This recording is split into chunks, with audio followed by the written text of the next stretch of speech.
General Hospital Gazette, your source FOR Port Charles Pulse. This week's headline, SASS, Schemes and Quartermaine Drama.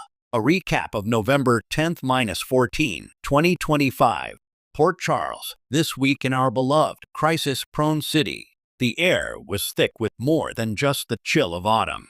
It was saturated with razor-sharp SASS, labyrinthine schemes, and the kind of Quartermaine family drama that would make a Shakespearean tragedy look like a quiet night in. Buckle up, dear readers, as we break down the chaos that was November 10th-14. The week's most explosive moments occurred not in a hospital corridor, but in the hallowed, gilded halls of the Quartermaine mansion.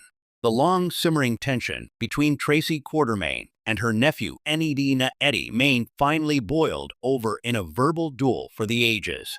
The Catalyst, a proposed modern art installation for ELQ's corporate lobby, championed by Ned and loathed by Tracy. What began as an aesthetic debate quickly escalated into a glorious, no-holds-barred dissection of family failures, questionable haircuts, Tracy's words, not ours, and Ned's midlife crisis masquerading as a personality. SASS quote OFTHE week. As Ned defended his vision, Tracy took a slow sip of her martini, fixed him with a withering stare, and delivered the kill shot. Darling, the only installation you're qualified to curate is a display of your own shattered delusions. Now, run along and strum your guitar for someone who still believes in fairy tales. The fallout?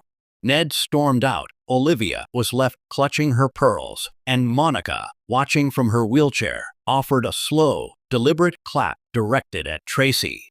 A new, fragile alliance between the matriarchs may be forming, leaving the future of ELQ more uncertain than ever.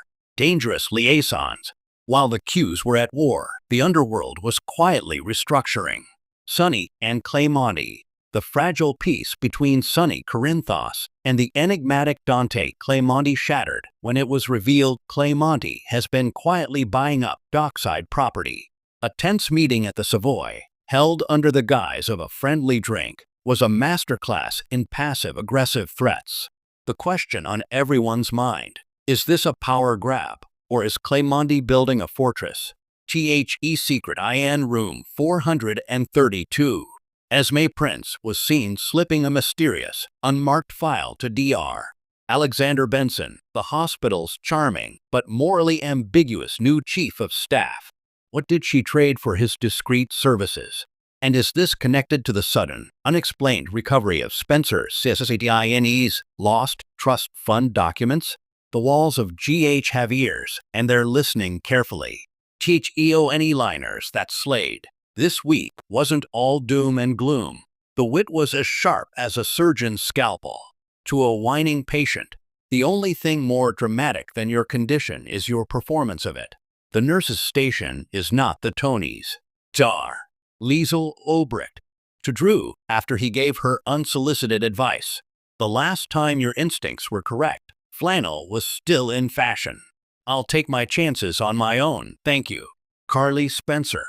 Upon seeing Curtis and Portia having a tense conversation. Well, look at that. If it isn't the consequences of their own actions, coming to collect with interest. Stella Henry muttered to Marshall with a knowing shake of her head. Romance rundown. Hearts and hazards. Blaze and Chase. The music soared, but so did the stakes. Blaze offered Chase a life-changing opportunity, a multi-city tour. While Chase's eyes lit up, Brooklyn watched from the shadows, a mix of pride and terror on her face. Can their relationship survive the spotlight and the distance? Joss and DEX. Their safe house rendezvous was interrupted by a cryptic warning from Anna Devane, suggesting Jason Morgan's return is causing ripples far beyond what anyone anticipated.